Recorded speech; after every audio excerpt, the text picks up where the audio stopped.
وذرياته وعترته أجمعين.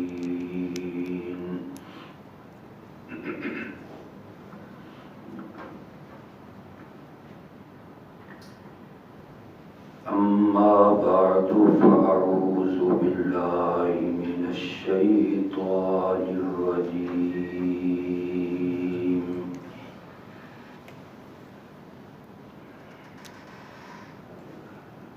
بسم الله الرحمن الرحيم.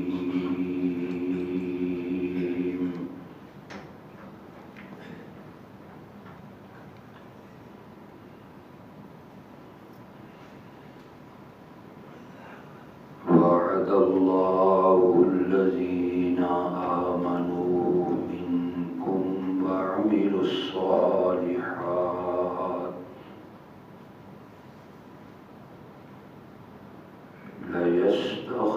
ليستخلفنهم في الأرض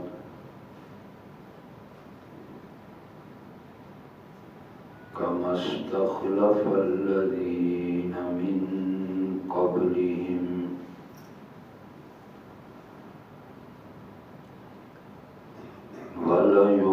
وليمكنن لهم دينهم الذي ارتضى لهم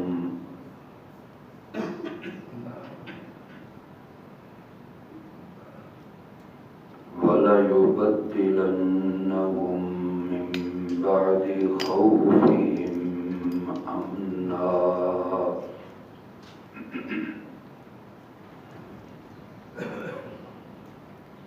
يعبدونني لا يشركون بي شيئا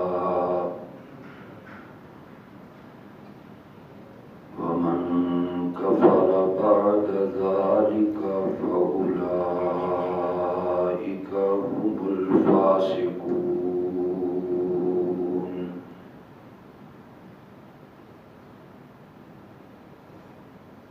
سبحان ربك رب العزة عما يصفون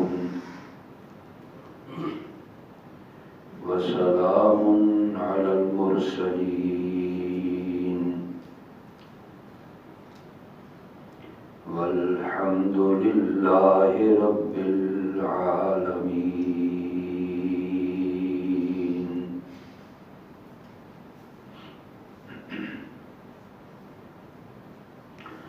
اللهم صل على سيدنا ومولانا محمد وعلى آل سيدنا ومولانا محمد وبارك وسلم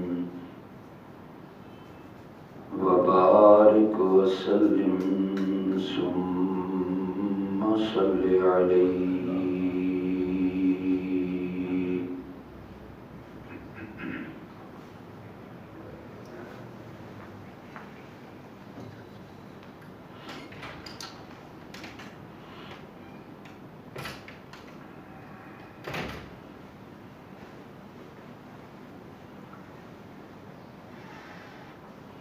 حاضرین مکرم،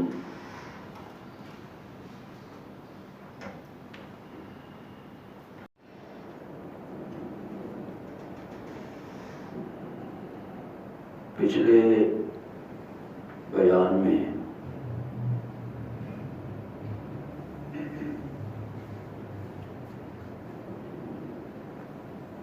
غزوہ بنی مصطلق کے ضمن میں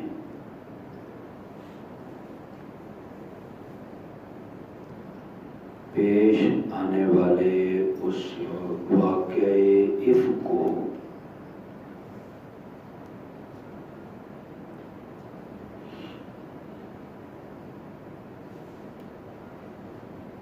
آپ کے سامنے پیش کیا تھا.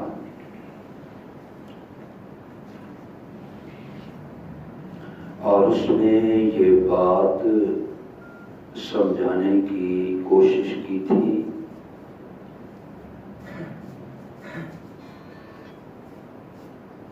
کہ ہمارا دین دین اسلام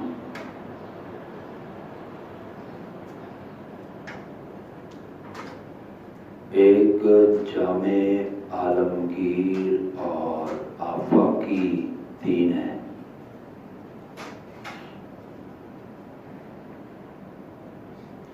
اور اس نے اپنے ماننے والوں کو کسی میدان میں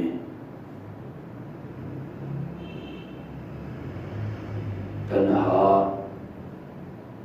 نہیں چھوڑا،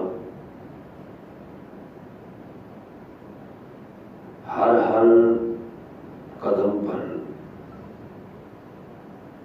ہر مرحلہ پر اس دین نے ہماری رہبری اور رہنمائی فرمائی ہے۔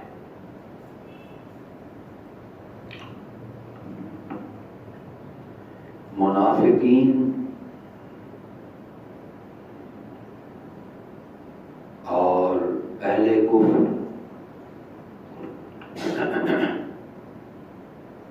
ان کی ہمیشہ سے یہ کوشش رہی کہ اس دین اسلام کو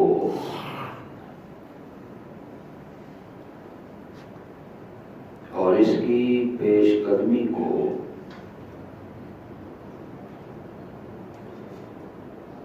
کسی طرح سے روکا جائے،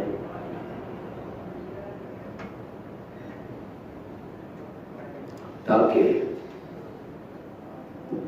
اسلام اور اسلام کے جو ماننے والے ہیں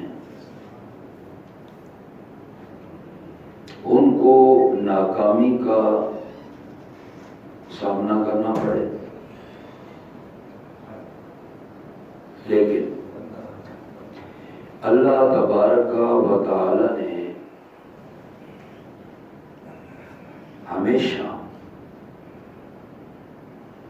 ان مخلص اور توحید پرست لوگوں کی نصرت فرمائی، مدد فرمائی، اور اہل کفر کو اور منافقین کو اپنے منہ کی کھانی پڑی۔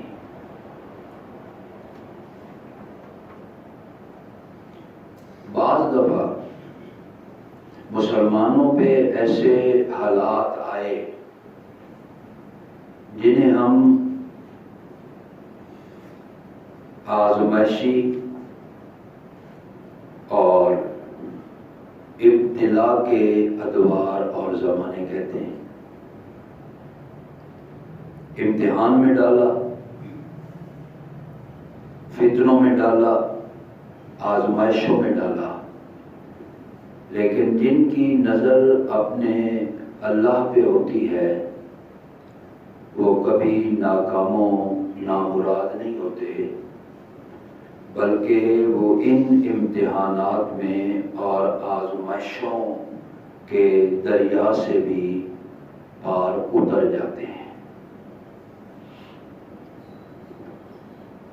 یہ ہمیشہ سے یہ دستور چلا رہا ہے، اور آپ کو یہ علم ہے کہ پچھلے بیانات میں قرآن و سنت کی روشنی میں آپ سے جو بھی گفتگو ہو رہی ہے اس کو فوکس کرنے کی کوشش کی ہے اپنے موجودہ حالات پر، کہ اگر دین اسلام ہے وہی دین ہے جس نے اپنے سفر کا آغاز ابتدائی دن سے کیا، اور اس دین کے سفر کا جو تکملہ ہے، مکمل ہوا، وہ امام الانبیاء، سید المرسلین، خاتم النبیین، حضرت محمد الرسول اللہ صلی اللہ علیہ وسلم کی رسالت اور نبوت کے زمانے میں میدان عرفات میں الیوم اکملت لکم دینکم واتممت علیکم نعمتی ورضیت لکم الاسلام دینا، یہ مجدہ اور یہ خوشخبری آپ کو بھی سنا دی گئی اور آپ کی امت کے آخری فرد کو بھی یہ خوشی کا پیغام سنا دیا گیا۔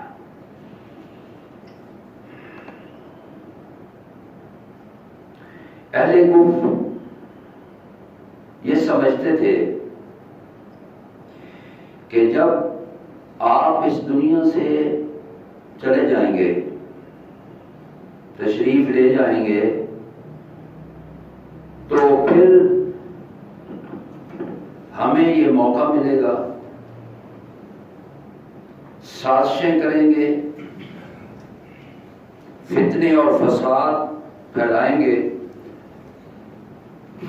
ہو سکتا ہے، ممکن ہے کہ یہ بڑھے ہوئے قدم، یہ اٹھے ہوئے قدم پیچھے ہٹ جائیں، لیکن اللہ تبارک و تعالی نے قرآن مجید میں اعلان کیا، اِنَّا لَنَنصُرُ رُسُلَنَا وَالَّذِينَ آمَنُوا فِي الْحَيَاةِ الدُّنْيَا، یہ تو ہمارے ذمے آ گیا۔ اللہ فرماتے ہیں یہ تو ہماری ذمہ داری ہے، رسول ہمارے ہوں، پیغمبر ہمارے ہوں، بھیجا ہم نے ہو، اور دین کے لیے وہ کوشش اور محنت کریں، اور اگر مقابلے میں کفر سر اٹھانے لگے تو فرمایا اِنَّا لَنَنصُرُ رُسُلَنَا، پھر ہم اپنے رسولوں کی مدد کرتے ہیں، ہم نصرت کرتے ہیں۔ اور فرمایا صرف یہ ہماری مدد رسولوں تک محدود نہیں ہوتی، وَالَّذِينَ آمَنُوا فِي الْحَيَاةِ الدُّنْيَا، جو دنیا کے اندر رہنے والے ایماندار، مخلص، دین اسلام کے ساتھ مخلص لوگ ہیں، فرمایا جیسے ہماری مدد ہمارے رسولوں کے ساتھ ہوتی ہے، اسی طرح ہماری مدد رسول کے ماننے والوں کے ساتھ بھی ہوتی ہے۔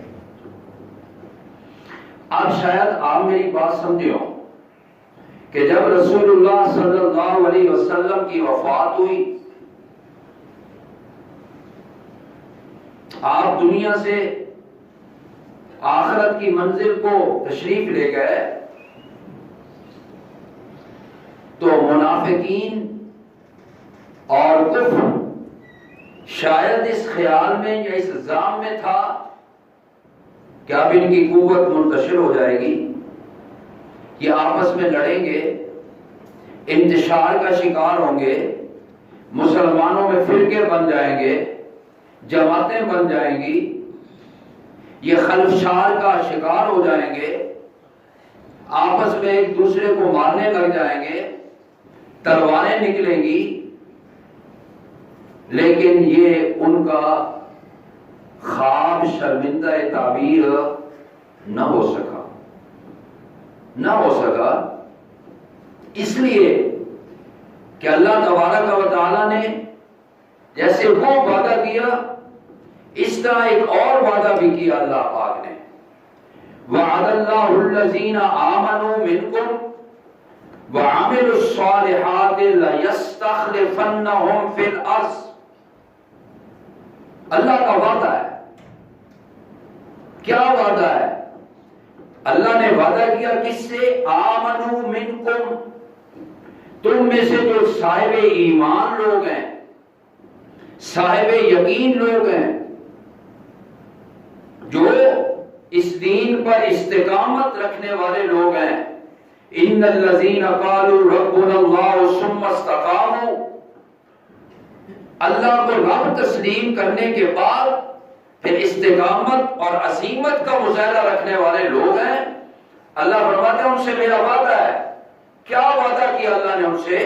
لَيَسْتَخْلِفَنَّهُمْ فِي الْأَرْضِ، کہ اللہ انہیں دنیا میں، ملک میں خلافت عطا فرمائے گا، اقتدار عطا فرمائے گا، سلطنت عطا فرمائے گا، ملک عطا فرمائے گا، سربراہی عطا فرمائے گا، ان کے سر پہ اللہ خلافت کا تاج رکھے گا، اور وہ کام جو رسول اللہ صلی اللہ علیہ وسلم نے 23 سالہ اپنی نبوت اور رسالت والی زندگی میں کیا، یہ وہ لوگ ہوں گے جو پیغمبر علیہ السلام کے اس کام کو آگے بڑھانے والے ہوں گے۔ ظاہر بات ہے وقت کہ نبی ہیں اور امام الانبیاء ہیں، ان کی محنت کا کوئی مقابلہ نہیں کر سکتا، ان کی دعوت اور تبلیغ کا کوئی مقابلہ نہیں کر سکتا۔ جس طرح انہوں نے جاں فشانی سے، محنت سے، عرق ریزی سے دین کی خدمت کی، اس طرح تو کوئی بھی نہ کر سکتا، لیکن اللہ کے پاک پیغمبر نے ایک ایسی جماعت تشکیل دے دی اور ایک ایسی کلاس بنا دی اور ایسے لوگ تیار کر دیے اور ایسی ان کی تربیت فرما دی اور ایسے ان کو علم سے نوازا، ان کو حکمت اور دانائی کے نبی علیہ السلام نے پھول چن چن کر دیے، موتی چن چن کر دیے۔ وہ ایسی جماعت تشکیل پائی ہے کہ اس جماعت نے وہ کام جو نبی پاک صلی اللہ علیہ وسلم نے عرفات کے میدان میں ان کے ذمے لگایا تھا، دیکھو میں دنیا سے چلا جاؤں گا اور شاید اگلے سال میں تمہیں دیکھ نہ سکوں، لعلی لا اراکم بعد عامی ھذا، میرے پہ موت آ جائے، میں وفات پا جاؤں، پھر میں تمہیں دیکھ نہ سکوں، تم سے باتیں نہ کر سکوں، تم مجھے کچھ سنا نہ سکو، میں تمہیں بتا نہ سکوں۔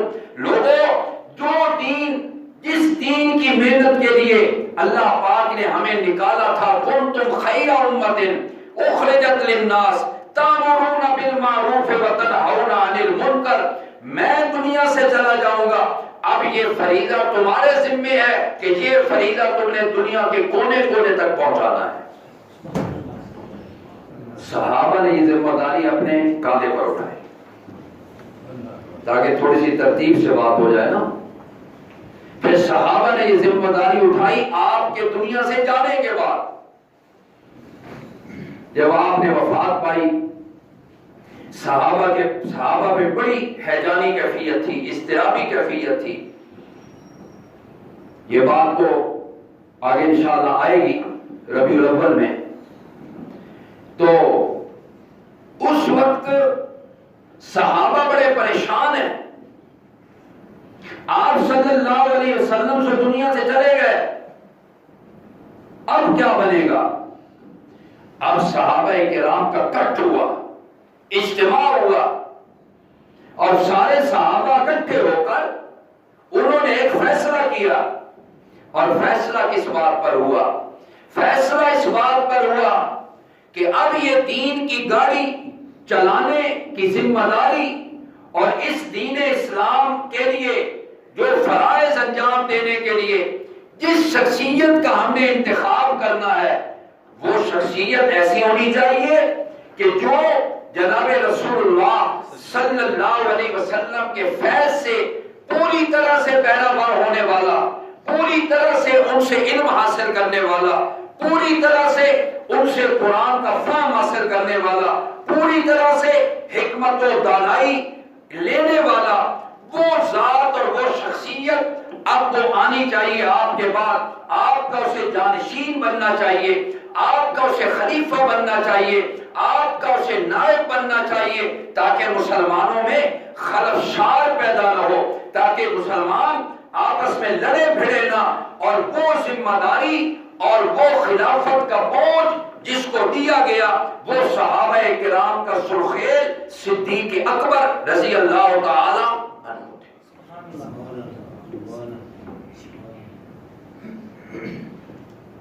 کچھ لوگوں نے باتیں کی بھی صحیح، فلاں بن جائے، فلاں کو بنا دیں، فلاں کو خلیفہ مقرر کر لیں۔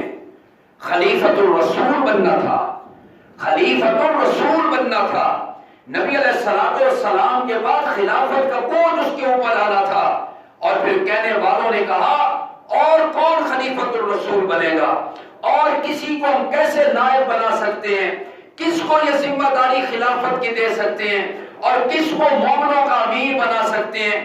یہی ابو بکر تو ہے کہ جس کو قرآن مجید کیا کہتا ہے، قرآن مجید جس کو ثانی اثنین بھی کہتا ہے اور یار غار بھی کہتا ہے اور نبی کا صاحب بھی کہتا ہے۔ جب قرآن مجید اس صدیق اکبر کو ثانی اثنین کہتا ہے، یار غار کہتا ہے اور نبی کا صاحب کہتا ہے، تو اس لیے اب رسول کا خلیفہ بھی بنے گا تو ابو بکر بنے گا رضی اللہ تعالی۔ اور پھر صحابہ اس طرح ٹوٹے تھے ابو بکر میں، بیعت کرنے کے لیے ایسے بڑے جیسے شہد کی مکھیاں اٹھی ہیں، اس طرح سے آئے اور حضرت ابو بکر صدیق کو اپنا خلیفہ مانا، امیر مانا، اور بوجھ اس بوڑھے ابو بکر پہ آیا۔ اور ابو بکر نے یہ ذمہ داری سنبھالنی تھی، وہ اس لیے کہ رسول اللہ صلی اللہ علیہ وسلم نے اپنی زندگی کے آخری دنوں میں حضرت ابو بکر کو بہت ساری ذمہ داریاں عطا فرمائی تھی، اور آپ نے سب سے بڑی ذمہ داری ابو بکر کو یہ عطا کی تھی کہ اب میں چونکہ مسلمانوں کو نماز پڑھانے کے لیے مسجد نبوی میں آنے سے میں معذور ہوں، بیمار ہوں، میرے اندر ہمت اور طاقت نہیں ہے مسجد نبوی میں نماز پڑھانے کی، تو آپ نے فرمایا ابو بکر سے کہو کہ میرے مصلی پہ کھڑے ہو کے لوگوں کو نماز پڑھائے۔ یہ اشارہ تھا کہ میرے بعد مصلی کس کو ملے گا، ابو بکر کو ملے گا رضی اللہ تعالی۔ یہ نشانی اور علامات کچھ آپ نے اپنی زندگی میں فرمائی ہیں۔ جیسے میں نے عرض کیا آپ کے سامنے شاید کہ ایک عورت نے مسئلہ پوچھا تھا آپ سے، اور آپ نے فرمایا کل آنا، اور اس نے کہا اگر میں کل آؤں جئتو ولم اجد کا، یا رسول اللہ صلی اللہ علیہ وسلم میں آؤں اور آپ سے میری ملاقات نہ ہو سکے، کأنہا ترید الموت، اگر آپ پہ وفات آ گئی، اگر آپ موت کا جام پی گئے، آج تو آپ زندہ تشریف فرما ہیں، میری بات سنیں گے بھی صحیح، مجھے جواب بھی دیں گے، اور اگر میں کل آؤں اور آپ کی وفات ہو جائے تو میں کس سے مسئلہ پوچھوں گی، میرا مسئلہ تو بیچ میں رہ جائے گا۔ آپ صلی اللہ علیہ وسلم نے فرمایا تھا بی بی فاتی ابا بکر، میرے بعد اگر کسی نے تجھے مسئلہ بتانا ہے تو وہ ابو بکر تجھے بتائے گا، جو جواب تیرے مسئلے کا مجھ سے ملنا ہے وہی جواب تجھے ابو بکر عطا کر دے گا۔ یہ اشارہ تھا کہ میرے بعد، دیکھیے یہ تو قرآن پاک کا وعدہ ہے، لَيَسْتَخْلِفَنَّهُمْ فِي الْأَرْضِ، خلافت عطا کروں گا تمہیں، خلافت عطا کروں گا تمہیں، یہ تو رب نے وعدہ دیا۔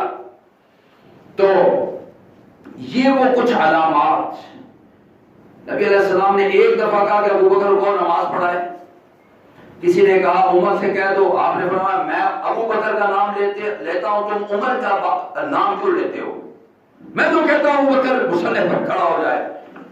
پھر کسی نے ایسے ہی بات کی، پھر تیسری مرتبہ نبی پاک صلی اللہ علیہ وسلم نے جو ارشاد فرمایا، آپ نے فرمایا یا باللہ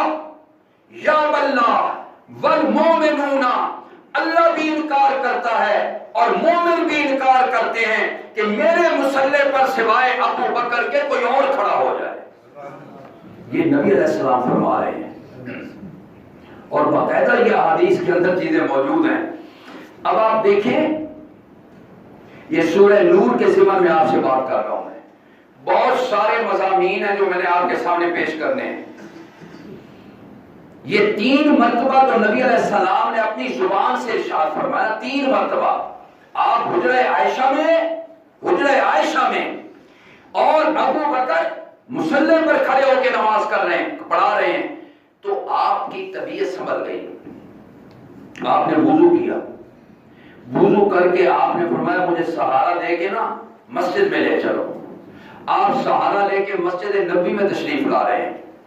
اچھا, نبی علیہ السلام جب مسجد میں تشریف لائے تو حضرت ابو بکر کو محسوس ہوا تو حضرت ابو بکر پیچھے ہٹنے لگے. ایک ہوتا ہے زبان سے کسی کے بارے میں کوئی فیصلہ کر دینا, اور ایک ہوتا ہے عملی طور پر خود آ کر کسی کو کہنا. جب حضرت ابو بکر پیچھے ہٹنے لگے, نبی علیہ السلام مسجد نبی میں تشریف لا چکے ہیں, آپ نے فرمایا مہا ابا بکر, ابو بکر نہ پیچھے نہیں ہٹنا, نہیں پیچھے ہٹنا. مکانہ کا یا ابا بکر, مصلی پر تجھے میں نے کھڑا کیا ہے, اسی جگہ پہ کھڑے رہو. اور آپ نے کاندھے پہ ہاتھ رکھ کے کہا ابو بکر میں نے تجھے مصلی پر کھڑا کیا ہے اور میں یہ دیکھنا چاہتا ہوں کہ کون ہے جو تیری خلافت اور امامت کا انکار کرے گا. سارے صحابہ پیچھے کھڑے, سارے. نبی علیہ السلام مسکرائے, آپ نے خوشی کا اظہار کیا ہے. تو اللہ پاک دین کا کام لیتے ہی رہتے ہیں. میں عرض یہ کر رہا ہوں, دین کا کام مجھ سے نہیں کسی اور سے لے لیں گے, اس سے نہیں کسی اور سے لے لیں گے. دین کسی کا محتاج نہیں. نبی علیہ السلام غزوہ احد میں جب کافروں کا بڑا وہ حملہ ہوا, 70 صحابہ شہید ہو گئے, بہت سے زخمی ہوئے, نبی علیہ السلام بھی زخمی ہوئے.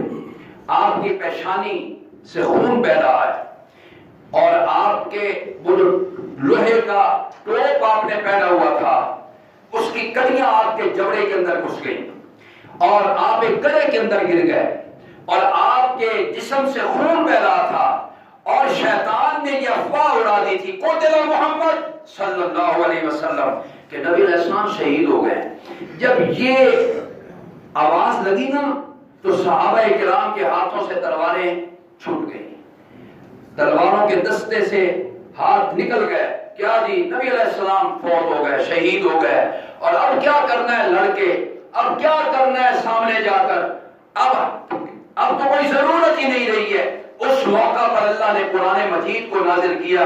آپ نے فرمایا وما محمد الا رسول قد خلق من قبلہ الرسل, محمد صلی اللہ علیہ وسلم بھی اللہ کے رسول ہیں. قد خلقت من قبلہ الرسل, ان سے پہلے بھی جتنے رسول آئے وہ بھی دنیا سے چلے گئے.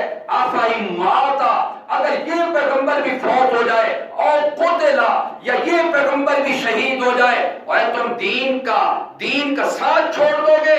وَمَن يَنْقَلِبْ عَلَىٰ عَقِبَيْهِ فَلَن يَضُرَّ اللَّهَ شَيْئًا, اللہ کے دین کو کوئی نقصان نہیں پہنچا سکتا. اگر تم دین کی حمایت نہیں کرو گے تو کوئی اور قوم کھڑا کروں گا جو وہ دین کی حمایت کرے گی. دین کی حمایت آپ نہیں کریں گے, میں نہیں کروں گا, اللہ کوئی اور جماعت لے کے آ جائے گا, ہمارا نام و نشان مٹا کے اللہ رکھ دیں گے. اللہ فرماتے ہیں دین میرا ہو اور دین میں تمہاری طرف بھیجوں اور تم دین کی نصرت نہ کرو, تم دین کے ساتھ تعاون نہ کرو, تم دین کی تبلیغ نہ کرو, تم دین کے لیے اپنا مال اور جان کو خرچ نہ کرو. تم تو زیادہ خوبصورت ہو, تمہاری جگہ پہ یستبدل قوما غیرکم, یستبدل قوما غیرکم, تمہارے بدلے میں کوئی اور قوم لے کے آ جاؤں گا. دین محتاج نہیں ہے, یاد رکھنا, دین محتاج نہیں ہے کسی کا. اللہ نے دین کی نصرت اور مدد کرنی ہے. اللہ کسی کو سبب بنا دیتے ہیں. نبی علیہ السلام کی وفات کے بعد صحابہ کرام کے ہوش و حواس رفتہ ہو گئے تھے. پتہ نہیں ہمارا کیا بنے گا, پتہ نہیں ہمارا کیا بنے گا. لیکن اللہ پاک نے انہی صحابہ میں سے ایک شخص کو کھڑا کر دیا جس کا نام ابو بکر تھا, صدیق اکبر رضی اللہ تعالی عنہ. اس نے پورے کاندھوں پہ یہ سارا بوجھ اٹھایا اور جتنے فتنے سر اٹھاتے چلے گئے, یہ بوڑھا ابو بکر سارے فتنوں کا قلع کما کرتا چلا گیا. اللہ کام لیتے ہیں، اللہ کام لیتے ہیں، سبحان اللہ۔ تو میں یہ عرض کر رہا سورہ نور کے ضمن میں کہ اللہ نے وعدہ کیا ایمان والوں سے، لَيَسْتَخْلِفَنَّهُمْ فِي الْأَرْضِ، میں تمہیں خلافت عطا کروں گا، اللہ تمہیں خلافت اور حکومت عطا فرمائیں گے، اور تمہارے اوپر اللہ کا ہاتھ ہوگا، اور جب تک تم دین کے ساتھ مخلص رہو گے، یہ بھی یاد رکھنا، جب تک تم دین کے ساتھ تعامل کرتے رہو گے اس وقت تک میرا ہاتھ تمہارے اوپر رہے گا، اور جس دن تم نے دین سے بے وفائی کی، اللہ فرماتے ہیں پھر کوئی بھی تمہارا یار و مددگار نہیں بنے گا۔ اللہ نے ان سے کام لیا۔ وہ متنبیوں کا فتنہ کھڑا ہو گیا، نبی پاک صلی اللہ علیہ وسلم کے دور کے اندر ہی شروع ہو گیا تھا۔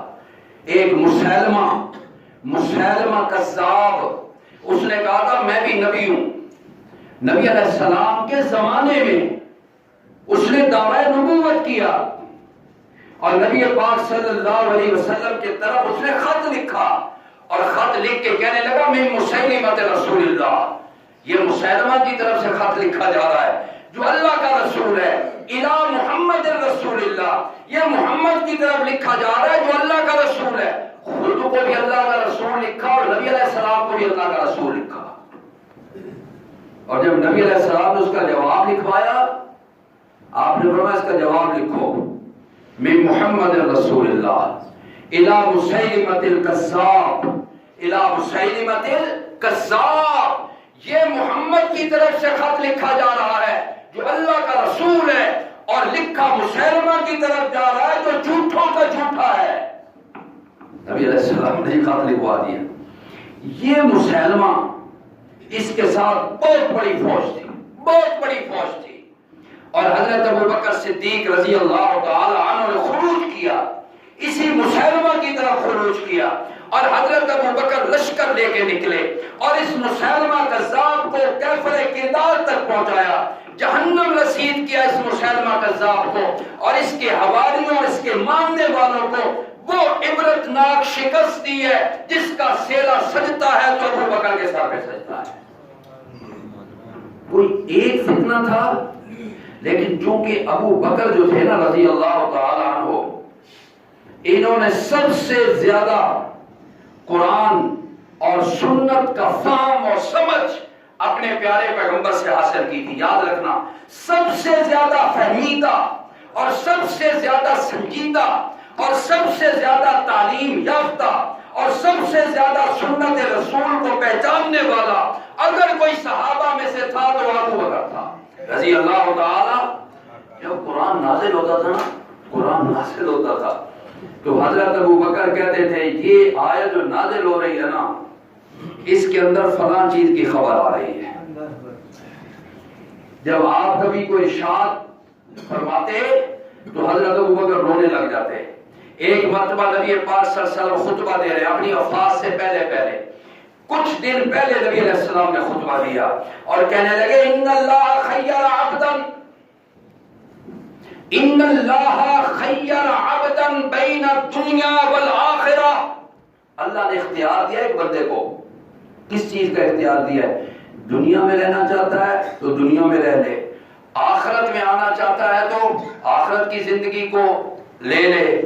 تو نبی علیہ السلام نے فرمایا اس بندے نے خیر الآخرہ، آخرت کی زندگی کو پسند کر لیا، دنیا کی زندگی کو پسند نہ کیا۔ حضرت ابوبکر ایک کونے میں بیٹھے رو رہے ہیں۔ صحابہ نے عرض کیا کہ حضرت نبی علیہ السلام نے تو مطلق ایک بندے کا ذکر کیا ہے، دنیا میں رہنا چاہتا ہے یا آخرت میں آنا چاہتا ہے، آپ کیوں رو رہے ہیں؟ تو حضرت ابوبکر کہنے لگے تمہیں یہ علم نہیں ہے، اس بندے سے مراد خود جناب رسول اللہ صلی اللہ علیہ وسلم ہے، اب وہ ہمارے پاس نہیں رہیں گے، وہ اپنے رب کے پاس جانے والے ہیں۔ کون سمجھ سکتا تھا ایسے رازوں؟ اس لیے حضرت ابوبکر کہتے ہیں یہ رازدار نبوت، واقف اسرار نبوت تھا، واقف رازدار نبوت تھا۔ نبی علیہ السلام کو اشارے میں بات کیا کرتے تھے اور حضرت ابوبکر آپ کی بات کی تہ تک پہنچ جایا کرتے تھے۔ یہ اور کسی کو یہ وصف نہیں ملا جو حضرت ابوبکر کو وصف ملا ہے۔ لیکن میں آپ کو یہ سمجھا دوں، جب نبی علیہ السلام فوت ہوئے نا تو حضرت عمر تلوار لے کے باہر آئے تھے. انہوں نے کہا تھا جو بندہ کہے گا نبی علیہ السلام فوت ہو گئے میں تلوار سے اس کی گردن اڑا دوں گا. نہایت غصے میں حضرت عمر. وہ ایک شاک لگا نبی علیہ السلام کی وفات کا سن کر شاک لگا. حضرت ابوبکر آئے, انہوں نے حضرت عمر کی طرف کچھ توجہ کی, کچھ بات کرنے کی کوشش کی, عمر تو سن ہی نہیں رہے. حضرت ابوبکر نے بھی کچھ نہیں کہا, پہلے سیدھے نبی پاک صلی اللہ علیہ وسلم کا وجود مبارک جہاں پر رکھا ہوا تھا حجرہ عائشہ میں رضی اللہ تعالی, اور میں نے گزشتہ جمعہ رات سے کہا تھا نا کہ عائشہ بھی رازدار نبوت سے واقف اور ابو بکر بھی رازدار نبوت, یہ بھی نبوت کے رازوں کو سمجھنے والا اور عائشہ بھی نبوت کے رازوں کو سمجھنے والی. اگر میں آپ کو سمجھا سکوں کہ عائشہ وہ ہے جو گھر کے اندر کے رازوں سے واقف تھی اور ابو بکر وہ ہے جو گھر سے باہر کے رازوں سے واقف تھا رضی اللہ تعالی. ابو بکر کا پورا خاندان ایسا ہے. انہیں صدیقہ کہا, صدیقہ لقب عطا کیا, اور کس نے کیا؟ نبی پاک صلی اللہ علیہ وسلم نے کیا. صدیقہ لقب نبی علیہ السلام نے رکھا, رسول اللہ نے رکھا ہے صدیقہ لقب تیرا, رسول اللہ نے رکھا ہے صدیقہ لقب. یہ صدیقہ لقب یہ جناب رسول اللہ صلی اللہ علیہ وسلم نے دیا عائشہ کو. اور صدیق لقب کس نے دیا؟ وہ بھی نبی پاک صلی اللہ علیہ وسلم نے دیا ابو بکر کو. اور جب جناب رسول صلی اللہ علیہ وسلم کی وفات ہوئی ہے نا, اور حضرت عائشہ رو بھی رہی ہیں اور کہتی ہیں غم بھی بڑا ہے, بڑا غم ہے. نبی علیہ السلام کی وفات کا بڑا غم پہنچا تھا, جیسے میں آپ کو کہہ رہا حضرت عمر کتنے وہ غم کے اندر مبتلا تھے.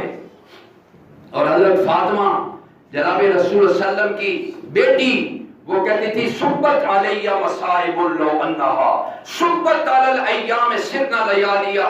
مجھ فاطمہ پہ اپنے بابا کی وفات کے اتنے غم آئے ہیں, اتنے غم اور مصیبت کے بادل مجھ پہ آئے ہیں کہ اگر یہ مصیبت کے بادل اور اندھیرے اس سورج کے چہرے پہ آتے تو یہ بھی رات میں بدل جاتا. جو نبی علیہ السلام کی وفات کے پیچھے مجھے صدمے پہنچے, لیکن لوگوں نے پھر اس کو برداشت کیا. کسی نے ہمیشہ تو دنیا میں رہنا نہیں نا, اور کسی نے کہا تھا اگر ہمیشہ کسی نے دنیا میں رہنا ہوتا تو جناب رسول اللہ صلی اللہ علیہ وسلم پہ کبھی وفات نہ آتی, آپ کبھی موت کا جام نہ پیتے. جب وہ ہستی دنیا میں نہیں رہی تو کوئی اور کون ہے مائی کا لال جو دنیا میں ہمیشہ رہے گا؟ اللہ اکبر, اللہ اکبر.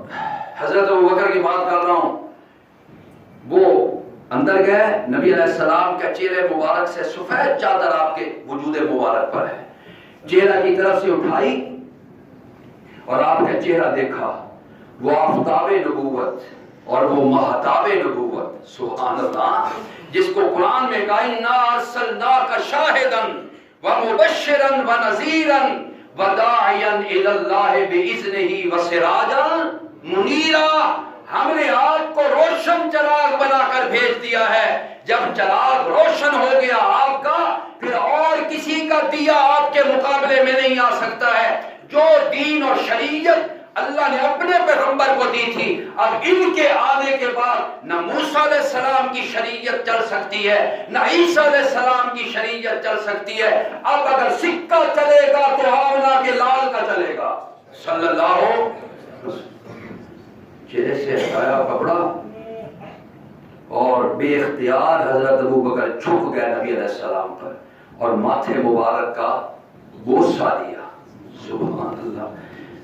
ساری زندگی کا رفیق اور یار اور دوست, سجن اور بیلی میرے پیارے پیغمبر کا, نبوت سے پہلے بھی نبوت کے بعد بھی. یاد رکھنا ابو بکر نبی علیہ السلام کے بچپن کے دوست تھے, بچپن کے یار تھے, کٹھے کھیلے ہیں, اور صرف 2.5 سال عمر کا فرق تھا. اور نبی علیہ السلام کے پیشانی مبارک کا بوسہ لیتے ہیں, اور بوسہ لے کے جب اٹھے آنکھوں سے چند بے اختیار آنسو نکل گئے اور وہ بھی نبی علیہ السلام کے چہرے کے اوپر گرے اور پھر کہنے لگے طبتا حیا و میتا، اور میرے محبوب پیغمبر جب تک زندہ رہے ہو تب بھی معطر اور خوشبودار رہے ہو، اور اللہ نے جو آپ کو موت دی ہے وہ بھی معطر اور خوشبودار ہے۔ اللہ اکبر، اللہ اکبر۔ پھر باہر آئے، پھر میں آپ کو سمجھا رہا ہوں کہ حضرت ابو بکر کو خلیفہ بنایا کیوں گیا، جانشین رسول بنایا کیوں گیا؟ یہ نہیں کہ انہوں نے مسلح زبردستی لے لیا تھا، انہوں نے خلافت زبردستی لے لی تھی، چھین لی تھی انہوں نے خلافت۔ واللہ العظیم مسجد کے اندر بیٹھا ہوں، اگر میں ایک جملہ سمجھا سکوں آپ کو، ابو بکر وہ باعث صحابی ہے، ابو بکر وہ باعث صحابی ہے جس نے اپنے محبوب پیغمبر سے کبھی کسی حال میں بھی کچھ نہیں مانگا۔ اللہ کے پیغمبر نے بھی بہت کچھ دیا، اللہ نے بھی ابو بکر کو بہت کچھ دیا ہے۔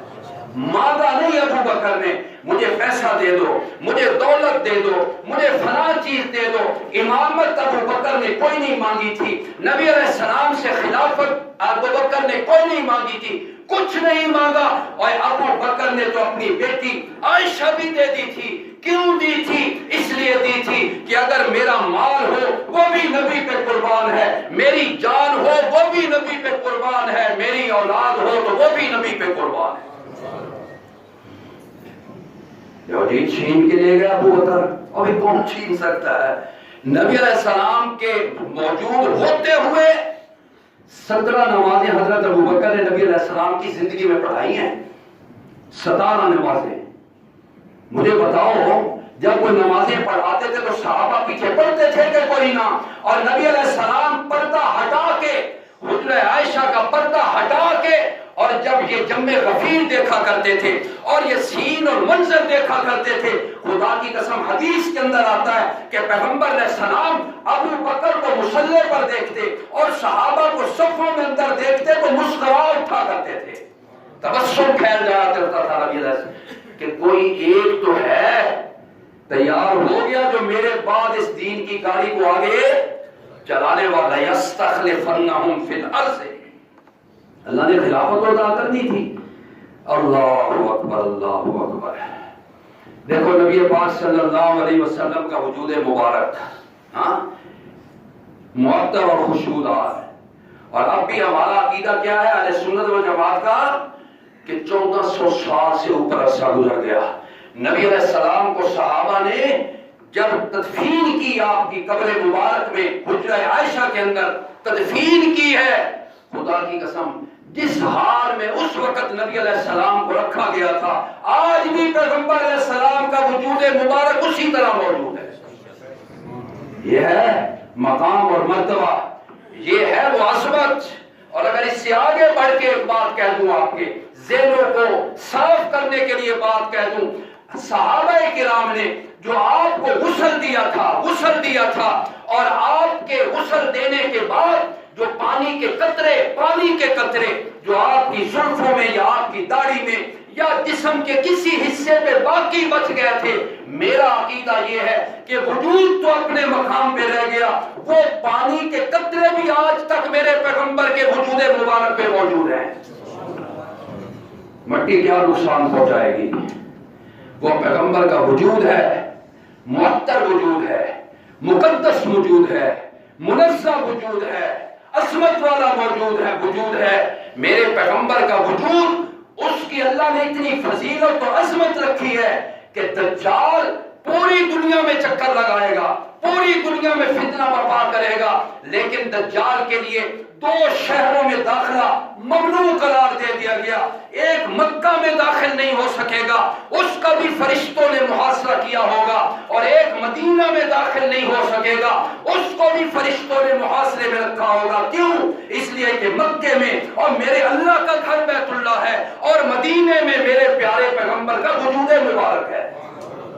اللہ اکبر، اللہ اکبر، اللہ اکبر۔ بہرحال یہ باتیں تو آپ سے ہوں گی انشاءاللہ سورہ نور کے ضمن میں، جی کہ سورہ نور میں اللہ پاک نے جو مضامین بیان کیے ہیں اس میں سے یہ موضوع بھی اللہ پاک نے بیان کیا ہے کہ میرے پیغمبر گھبرا نہیں۔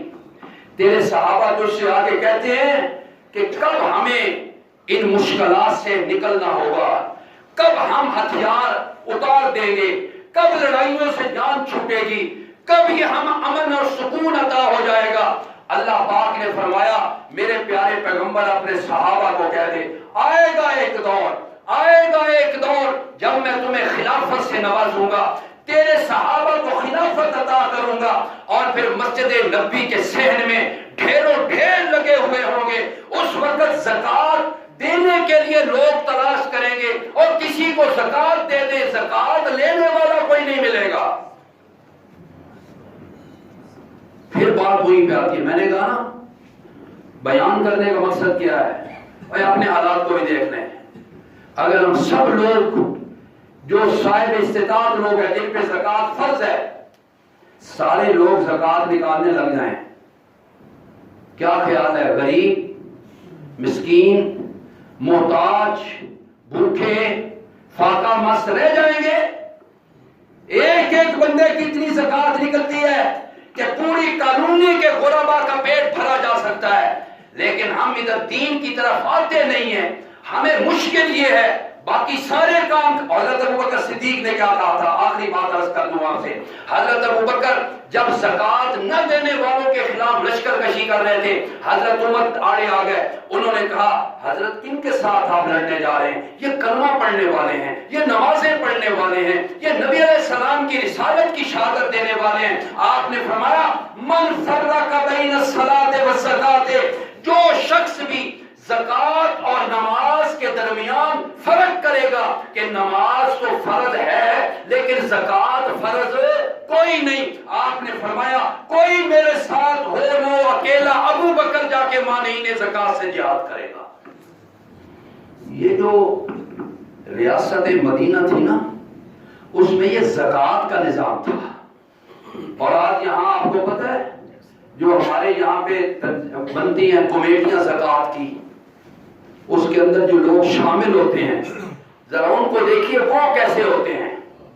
وہ جب زکوٰۃ کمیٹی کے ممبر اور چیئرمین بنتے ہیں نا، تو ان کے پاس پہلے اپنے لوگوں کی لسٹ ہوتی ہے، اپنوں کو ماما دھیاں جو غائب کرنا، کی کہتے ہیں ماما دھیاں جو غائب کرنا، یہ زکوٰۃ کا ایک نظام ہے، یہ ہمیں دین نے دیا ہے۔ اگر یہ زکوٰۃ کا نظام ہی ٹھیک ہو جائے، مجھے بتائیے کون غریب رہے گا یار؟ لاکھوں کی تعداد میں، کروڑوں کی تعداد میں لوگوں کی زکوٰۃیں نکلتی ہیں، لیکن یہ لوگ ٹیکس سمجھتے ہیں زکوٰۃ کو۔ نمازیں بڑی پڑھیں گے، ماتھے پر محراب بھی ہوئیں گے، تہجد بھی پڑھیں گے، اوابین توابین بھی پڑھیں گے، چاشت اور اشراق بھی پڑھیں گے، آدھی آدھی پنڈلی تک جناب والا شلواریں بھی ہوں گی، اوپر کیپ بھی پہنی ہوگی، اوپر پگڑیاں بھی باندھی بھی ہوں گی، اور ہاتھ کے اندر تسبیحاں بھی ہوں گی، ورد اور وظائف بھی ہوں گے، لیکن زکوٰۃ دینے کے لیے ہمیں کیا ہو جاتی ہے؟ مشکل پیش ہوتی زکوٰۃ۔ اس لیے حضرت ابوبکر صدیق نے، حضرت عمر نے، حضرت عثمان نے، حضرت علی المرتضیٰ نے، خلفاء نے زکوٰۃ کا ایک نظام ترتیب دیا تھا، جس کی وجہ سے سارے لوگ خوشحال ہو گئے تھے۔ ہم خود درست ہوئے نا، ہم خود درست ہیں، ہم کہتے ہیں عمران ایسا ہے، نواز شریف ایسا ہے، وہ فلاں ایسا ہے، بلاول ایسا ہے، ہم خود درست ہو جائیں، ہم خود درست ہوئیں گے، انشاءاللہ معاشرہ خود بخود درست ہوتا چلے گا۔ یہ کالونی دیکھ لیں آپ، اس کالونی میں جتنے لوگ رہتے ہیں ماشاءاللہ سرمایہ دار بھی رہتے ہیں، خوشحال بھی رہتے ہیں، زمیندار بھی لوگ رہتے ہیں، مربوں کے مالک بھی لوگ رہتے ہیں، کیا ان کا عشر، ان کی زکوٰۃ کوئی نہیں نکلتی ہے؟ نکلتی ہے نا، لیکن اس غریب تک یہ زکوٰۃ کا مال پہنچانا یہ آپ کا اور میرا کیا ہے؟ حق ہے۔ یہ اگر صحیح ہو جائے تو انشاءاللہ ہمارے پورے معاشرے کا نظام درست ہو جائے گا۔ دعا ہے اللہ پاک عمل کی توفیق عطا فرمائے۔